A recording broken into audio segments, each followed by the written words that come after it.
Well, we're in the last week of Genesis, and we're going to read one extra chapter this week, but it's a story of Joseph, and it plays out, continuation of he and his family and his brothers.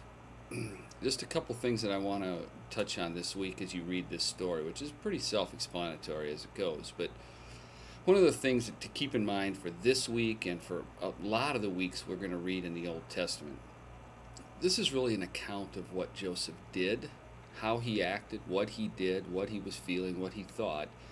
It's not an account of how God wants us to act or us to feel. It's not talking about how Joseph should have acted. He seems sort of conniving and cruel to his brothers at some points. So it's not about how he should have acted, it's how he actually did act. So as you read this and you think, wow, that doesn't seem like a person who believes in believes in God or a follower of God or whatever. Just understand that it's actually who he actually was and how he actually felt. The second thing that I want to touch on is that continuing a theme that's begun in the book of Genesis and continues on is that God does the unexpected.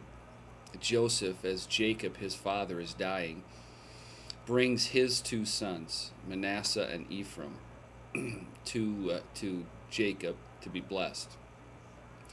And as Jacob is blessing them, he says a couple things. One is he says, look, these two now are my children. They're equal to Joseph. They'll get equal shares in Jacob's inheritance. They're now Jacob's kids, not Joseph's kids. And then as he gives the blessing, he does something very similar to what happened to Jacob with Esau. He crosses his hands and gives the better blessing to the younger son, and it's the younger son through whom the promise will continue. The older son is blessed, the older son gets his place, but the younger son becomes the one, which is completely odd, completely out of place in that culture, in that world, where the older son would have been the promised one, or the one who received the promises and the blessings. So we have that continuing to play out. God choosing the unlikely one, God choosing the lesser one to be the one through whom he will accomplish his task. And then finally, as you get to the end of the story and Joseph has reunited with his brothers and all of that happens, Jacob comes and lives there, which is how the Israelites get into Egypt for their years of slavery. And then after Jacob dies and Joseph and his brothers are talking, Joseph makes an amazing statement. For all the conniving, all the stuff he's been pulling, he makes an amazing statement in chapter 50, verse 20. In talking to his brothers, he says, "You intended to harm me, but God intended it for good to accomplish what is now being done, the saving of many lives."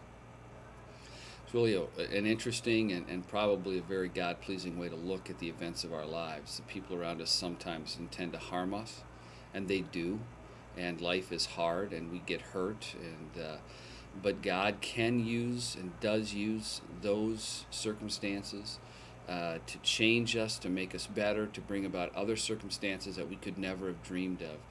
And so Joseph is sort of highlighting how God's nature is, to take the things that aren't good, that he does not want to have happen. God does not want Joseph sold into slavery. But he takes that and he uses it to bring about good. So as you wrap up the book of Genesis, I hope you enjoyed this beginning, this story of God's faithfulness and his love for his people and the creation that he made. We'll be continuing another book here in the next week. God bless. Enjoy your week.